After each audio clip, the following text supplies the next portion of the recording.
Welcome to the Subjective Professor podcast, where we reject coercion and hypocrisy. It's Monday, May 26, 2025.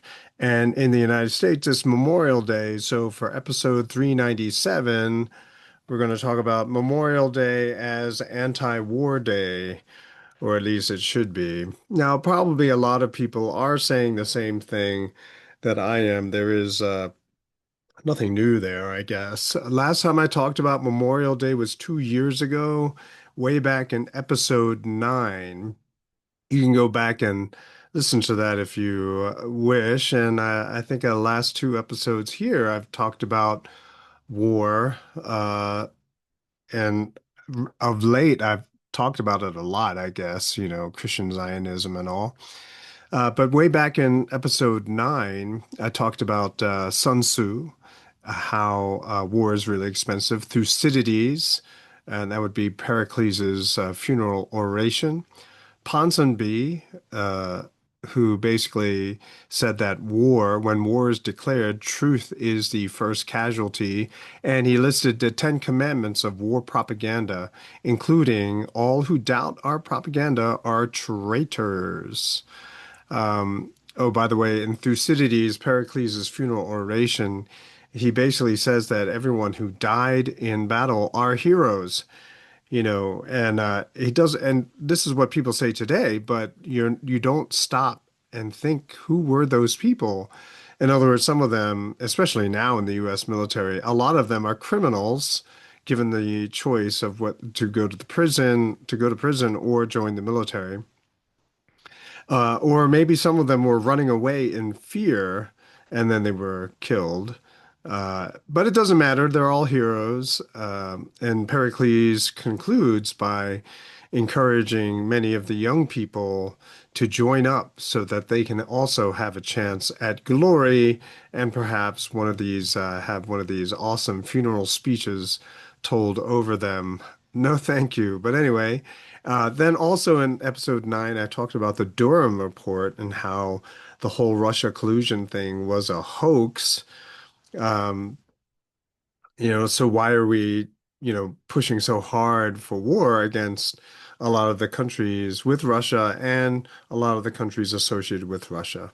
And then finally, I talk about Smedley Butler, who was a two-time Medal of Honor recipient, and he basically wrote that war is a racket, right? So war is big business, and a lot of people make a lot of money while other people are dying. And I'm sure as a general, he would have, basically seen it, be given orders which made no sense, uh, all for the benefit of other people. I've also talked about war movies. Uh, Good war movies are anti-war movies, and that was episode 52. Uh, and I think it especially comes out when you see the war movie, at least the more movies that are made in America about America's um, confrontation with Asian countries. So the Pacific, which is the sister series to Band of Brothers, except it was, about the war in the Pacific, much, much different. And you walk away with a completely different feeling after watching that miniseries. Like I watched it once, it was very, very difficult for me to get up and try to watch it again. Whereas Band of Brothers, I've watched it multiple times. Then there's the movie Unbroken, very interesting movie, but it shows you how Asians, um, basically treat prisoners of war. Basically, wars against people who do not have a shared cultural history. It's different, right? Barbaric even, maybe even cruel, but it's a culture thing. So we in America and in the West, we like to think that there's something called civilized fighting. But the rest of the world, they don't hide the fact that war is absolutely brutal and you fight to win. Uh, So all war is brutal, but when you're fighting against people who have a different understanding of how war should be fought, what's fair, what's not fair, what is humane. All of these things are completely different. You don't want to be made a prisoner of war. That's something you don't want. Ryan McMakin released a lecture he had given. Um, I think the conference was called 100 Years of Pro-War Propaganda, but it was a conference that the Mises Institute had put on, and he had uploaded a lecture he gave at that conference. And the thumbnail says 100 Years of Pro-War Propaganda, but the title of the episode is The Rise of War Propaganda and the Defeat of Laissez-faire. And this presentation was based on the lectures given by Ralph Raico, who used to be a fellow at the Mises Institute and passed away not that long ago. And I just wanted to summarize some of the points that he made. It was an excellent, excellent lecture. And I loved it even more because I have said some of the very similar things. And in case you think I'm tooting my own horn, I'm basically, um, you know, calling attention to this theory, this mathematical idea that once you are sharing the same subjectivity as someone else, then you will eventually know what everyone who also has that subjectivity has said and will say because you have the formula, right? And so whenever I see that overlap, I get really excited because it confirms my theory. Like, for example, if you have the theory of a line, the mathematical formula for a line, y equals uh, ax plus b, right? So that is the formula for a line. And so you just have to plug in values and you'll see what comes out. But if you're using the same formula, what comes out will always be the same, right? Or at least, similar. And so that's something that I always get excited about. Anyway, so Ryan McMakin, in summarizing some of Ralph Raico's arguments, he believed that historical revisionism is absolutely necessary. That is revision. So to look again at history. And, I always say that, and revisionist history, usually as it's done in the College of Liberal Arts today, is to turn uh, you know, any kind of historical narrative and make it somehow racist, right? That's generally is the historical revisionism that happens in the CLA these days. But from the Mises Institute perspective, historical revisionism is to look at history and come up with a history or a story other than the story that is offered up by the state, by the government. And this is because the state lies all the time, even more so when it comes to foreign policy, because war is important for the state. In fact, some people have said it is the health of the state. The more war that you have, the healthier that the state is, assuming, I guess, even if they lose, I guess, if you think about it. America has been losing for at least 20, 30 years. And, one could argue that's in decline, but people still have no idea of the deep state. And every time it's brought up, people laugh at you.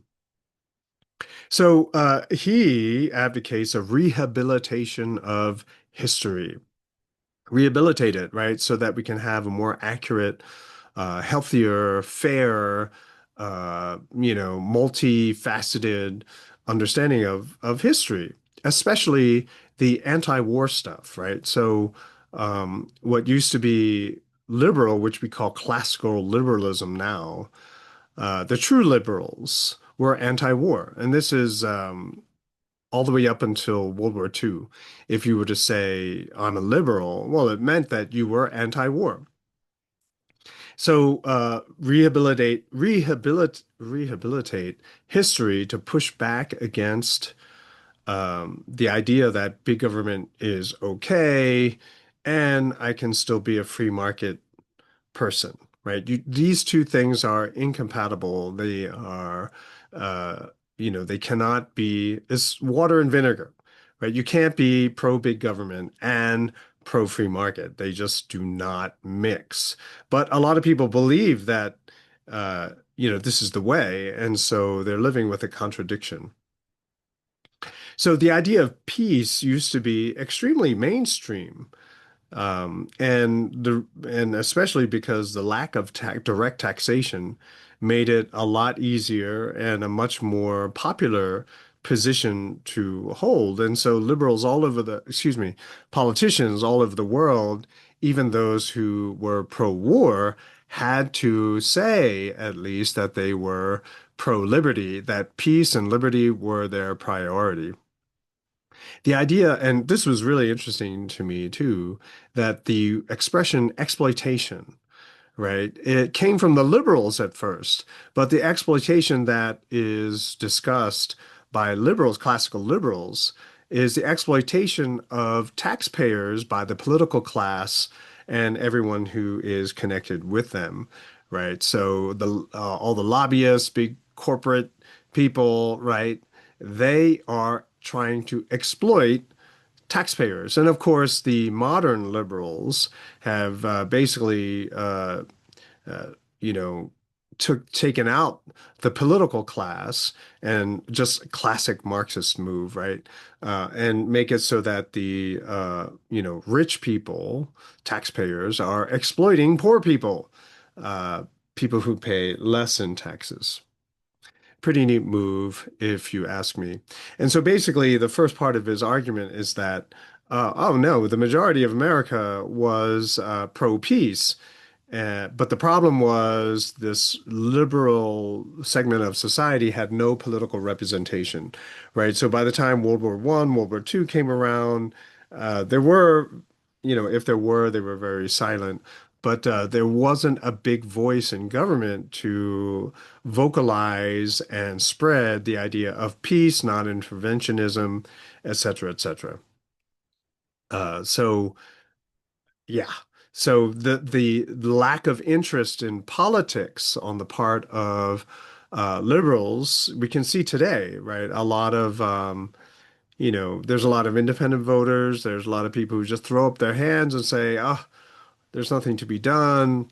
Right. So the lack of interest in politics makes it really easy for people who are already in politics to craft and shape the country according to their desire. The second part of the talk was about propaganda, right? This is very, very important, especially today, uh, because propaganda is a very serious problem. It gets in the way of people trying to find out better information. It colors many of the people with a bias against peace, right? So, propaganda, interestingly, is the state or the government's pushback against liberals, right? Right. So all this time, liberals, classical liberals, were pushing back against the elites of the state, right? The elites wanted war, and the liberals wanted peace, and so the liberals were able to have this very big pro-peace position. A lot of people in America were pro-peace, and then after World War II, it kind of disappeared. And the way that happened was through propaganda. So the basic idea of propaganda is to pump a message everywhere, right? A singular message, right? Germans are bad, and then censor anyone else who disagrees, right? It should sound familiar. We're doing that today. But that's what was elevated to an art form during World War II. It started with the British in World War One, where they basically started lying about the Germans. And since all communication with Germany was cut off, everyone in America had to get information about Germany through England, who, of course, is at war with Germany, right? And so anything anyone heard about Germany was about atrocities and, how barbaric the Germans were. And of course, most of it was, nearly all of it was a lie. And it was so successful in World War II, right? And so basically, that propaganda campaign started in World War One. People perfected it by the time you get to World War II, and that propaganda, the level of propaganda, that was pumped out in World War II, was so successful that most Americans read back into World War One Germans the attitudes we have towards Nazis, right? So even ask yourself right now, what do you know about the Germans in World War One? Well, they would probably be the same as the Germans in World War II, right? That most people will kind of go that way. And Ryan McBacon makes the point that no, no, no, they're very, very different. The Germans of World War II were that way because of the power back vacuum that was created because of the Treaty of Versailles after World War One. And I talked about that in a recent episode of why so many people today focus on appeasement as the cause of World War II and not the Treaty of Versailles. But anyway, so the propaganda during World War II became even more successful. And so moving forward, people realized, especially the elites, the deep state, call them whatever you globalists, whatever they're called, uh, they decide that this is the way to go, right? So you not only fill the airwaves with lies, but you cut the source of other information. Even the Germans, they copied what the British did in World War One, to their own people in World War Two. So these days, it basically has been elevated to an art form. I wish it was the kind of art where someone says they made an invisible sculpture and they sell it for millions of dollars. I wish it was something like that, but unfortunately, it's very real.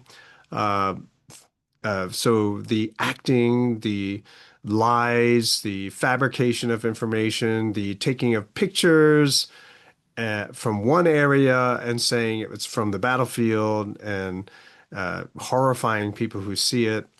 That happens in Ukraine, it happens in Gaza, it basically happens everywhere there's a war.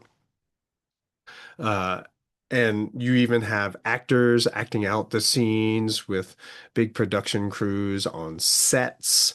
Yeah, they did that in World War One, and now they're doing it all the time. And that, knowledge of that is leaking out because everyone has a cell phone. And I don't know if you remember seeing it, but people were outraged that videos that they were watching were not real, but they were acted, right? Whether it's Ukraine or Gaza. But basically, it's not that this is the first time ever that they did it. This is what they do all the time. And that I think is astounding. Uh, so in all that time, we see all this propaganda. The average person, what do they know about Russia? What do they know about Iran? I remember when the war in Ukraine first started, and on Twitter, X, there were all these videos of Ukrainian brutality. So I looked up, or Ukrainians dying, and I looked up on YouTube the same topics, and nothing came up, right? And so there's that censorship, right? So people, the mainstream, most people, most regular people who are not going out of their way to try to research what is true and what is not, they're just basically inundated with all of these images that are pro-Ukraine. I don't know if you remember what do you call that? The Ukrainian ghost, where he was a fighter pilot who was shooting down Russians left and right. That was all a lie, right? That never happened. And then they had this Ukrainian female soldier. She was all like beautified, prettied up, and they're saying this is who we're supporting in Ukraine. But of course, she was carrying an airsoft rifle, right? So it wasn't even something for the war. She was advertising for an airsoft company or whatever, and they just lifted the picture for propaganda purposes. How is this propaganda pulled off? Well, because public schools and universities since the 1940s, all the teachers basically are teaching the message that we need government. The president of the United States has all the power. He can do whatever he wants. And then you have Hollywood and newspapers, especially during World War II, were also recruited to spread propaganda. All right, so where's all this going? Well, because it's Memorial Day. And we don't really celebrate. As a pastor's family, we take opportunity holidays like this to just to crash and to veg out. And so today, that's all I had. I woke up with a really bad cold. So what I did, I worked out twice, right? I ran and I did a P90X workout. But I feel a lot better now, but anyway, I'll probably feel it tomorrow. But we don't do picnics. We don't go anywhere. We don't see anything. And thankfully, we don't have any family or immediate family that are in the military or who died in a war here. I have relatives who are in the military. That's unfortunate. But anyway, Memorial Day is like a tragic human failure day. If you remember my quote I read from John Steinbeck that all war is evidence of the failure of humans as a thinking animal, right? Something like that. I'm paraphrasing, but so this is tragic human failure day. When there's a war, why don't we target officers? Back in the day when Americans were fighting British, they begged Americans stop targeting the officers. But that's what you should do. You get rid of the leadership, then the soldiers don't know what to do. So why don't we do that in modern wars too? Do you ever notice that? How people don't take out the political leaders, right? We let all the soldiers duke it out, bomb all the civilians, but you leave the political leaders alone. Why is that? It's interesting, right? Even in naval battles back in the day, if you got the captain to surrender, then the ship had to surrender. So why not go after these political leaders? I always wondered about that. And then when you put on top of it that the elites who vote for war never go to war, it's even more upsetting, right? And it doesn't count if they become politicians after the war is over, right? That doesn't count. So what a shame the failure of Doge was, right? Because one of the big things that it was exposing was the propaganda apparatus, right? How it was spreading money all over the world, paying news reporters, journalists, right? These so-called independent news agencies were actually funded by the state. Uh, you know, it was exposing all of that. And unfortunately, Trump in his quote unquote greatness uh, and keeping in mind previous episodes where I said, well, he's trying to do something, but it's not going to work anyway. So he should have just been frank and honest with the American people and said, yeah, we're in for rough times. But unfortunately, he didn't level with the American people. Will probably the Democrats will take over the Congress in the midterm elections, and then that moment of hope will have just died a ignominious death. Anyway, so after listening to Ryan McMaken's talk, I posted on X, and this is what I posted. Do not be deceived. Have courage, my fellow classical liberals. Breaking out of 100+ years of propaganda is shocking enough to want to believe the propaganda is true. People want to believe death in war is somehow meritorious. Pericles tried to convince the people of his day. But what if all that death was in service of the pro-war elites who lied to you? Would we allow it again? Do we perpetuate a culture which sacrifices so much of the future of the poor and the politically isolated? Be brave and ask yourself, what if all of what we know of the wars today is a lie? Or be a propagandized coward and offer up your kids to be sacrificed on the altar of the elites. And I say this kind of stuff in my middle school, and so a bunch of my middle school students asked me, "What do you expect of us?"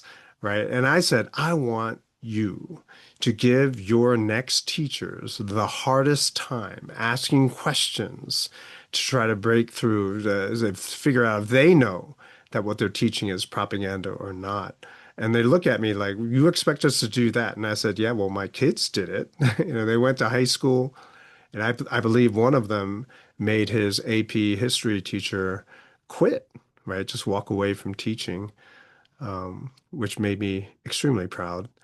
But on that note, I hope you had a fantastic day. And I always hope that more people wake up, stand tall, and work for liberty and peace. I'll talk to you guys next time.